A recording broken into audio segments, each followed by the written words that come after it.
ಇವತ್ತು ಸುಟ್ಟಿದ ಬದನೆಕಾಯಿ ಚಟ್ನಿ ಮಾಡೋಣ. ಬದನೆಕಾಯಿ ತೊಳೆದ್ಬಿಟ್ಟು ಇದಕ್ಕೊಂದು ಚೂರು ಎಣ್ಣೆ ಸವರ್ಬಿಟ್ಟು ಈ ಥರ ಸುಟ್ಕೋಬೇಕು.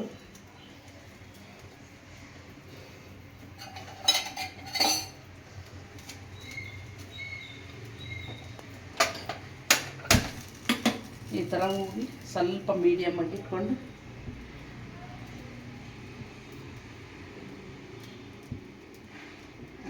ಈ ಥರ ತಿರುಗಿಸಿ ಸುಟ್ಕೋತಾ ಇರಬೇಕು.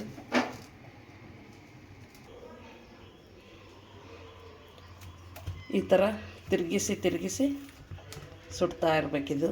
ಸ್ವಲ್ಪ ಮೆತ್ತಗಾಗಿ ಈ ಥರ ಮುಟ್ಟು ನೋಡಿದರೆ ಮೆತ್ತಗಾಗಬೇಕು.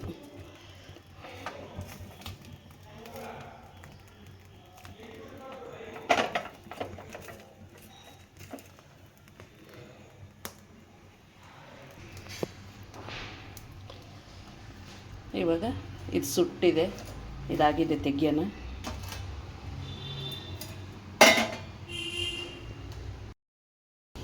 ಇವಾಗ ಈ ಥರ ಇದು ಸಿಪ್ಪೆ ಸುಲ್ಕೋಬೇಕು.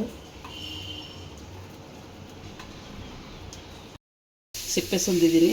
ಈ ಥರ ಓಪನ್ ಮಾಡಿ ನೋಡಬೇಕು, ಉಳ್ಕಾದೇನಾರು ಇದ್ದರೆ ಗೊತ್ತಾಗುತ್ತೆ.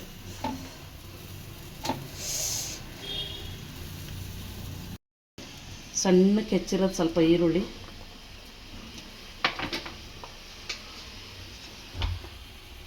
ಸ್ವಲ್ಪ ಅಚ್ಚ ಖಾರದ ಪುಡಿ, ನಿಮಗೆ ಖಾರ ಎಷ್ಟು ಬೇಕೋ ಅಷ್ಟು ನೋಡ್ಕೊಂಡು ಹಾಕೊಳ್ಳಿ. ಸ್ವಲ್ಪ ಹುಚ್ಚೆಳ್ಳು ಪೌಡ್ರು ಟೇಸ್ಟ್ ಇದಕ್ಕೆ.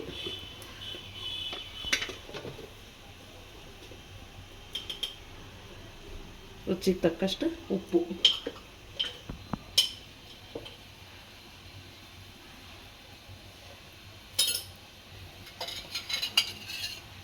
ಒಂದು ಸ್ಪೂನ್, 1 ರಿಂದ 2 ಸ್ಪೂನ್ ಎಣ್ಣೆ,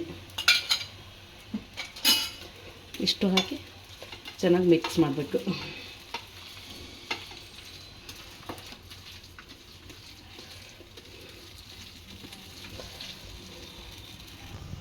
ಮೇಲೊಂಚೂರು ಸ್ವಲ್ಪ ಕೊತ್ತಂಬರಿ ಸೊಪ್ಪು ಹಾಕಬೇಕು.